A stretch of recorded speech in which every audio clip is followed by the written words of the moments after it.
देखो पेड़ के नीचे माला है, ये सारी माला है आपके इस्कॉन टेम्पल की माला है। तो आप जगह जगह ऐसे आपको मिलती है और आप भगवान के ऐसे इस प्रकार से फेंकते। अगर आपको यूज नहीं करनी है तो एक मिट्टी में गड्ढा खोदिए और आप उसके अंदर डाल सकते हैं, या किसी गरीब को वैसे भी मार सकते हैं, लोग यूज कर लेते हैं। पूजा के फूलों को थैली में बंद करके मत डालिए। इन फूलों को खोल के पार्क में मिट्टी में डाल सकते हैं। ऐसे प्लास्टिक में डालने से प्रदूषण फैलता है और प्लास्टिक डीकम्पोज भी नहीं होता है, जिस वजह से ये प्रदूषण का कारण बन जाते हैं।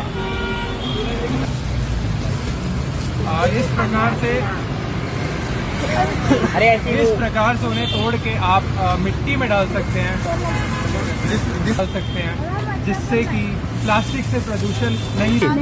मैम रिकॉर्ड नहीं, अब स्टार्ट। हम इस प्रकार से इनको गमले में डाल सकते हैं, मिट्टी में डाल सकते हैं, जिससे कि दूसरे पौधे उग जाएंगे। अगर हम इनको थैली के अंदर बंद करके डालेंगे तो ये सड़ जाएंगे और इनका नुकसान ही होगा। अब अगर आपसे ये भी नहीं हो रहा है तो आप गड्ढा खोदिए और उसके अंदर इनको पूजन की सामग्री है, आपको लगता है भगवान के चढ़ाया हुआ है, हम उसको ऐसे नहीं फेंकेंगे, तो आप इसको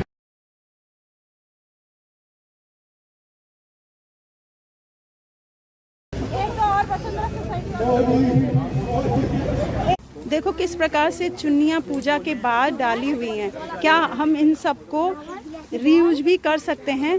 और साथ में अगर आपको रीयूज नहीं करना है तो मिट्टी में इनको गाड़ सकते हैं। ये कपड़ा है, कपड़ा गल जाता है। भगवानों की पूजा के बाद इस प्रकार से ना फेंके भगवानों का सामान।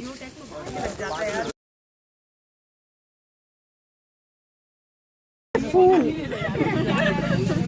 आप सब ने देखा कि किस प्रकार से हम प्लास्टिक के अंदर रोटियों को बंद करके डाल रहे हैं।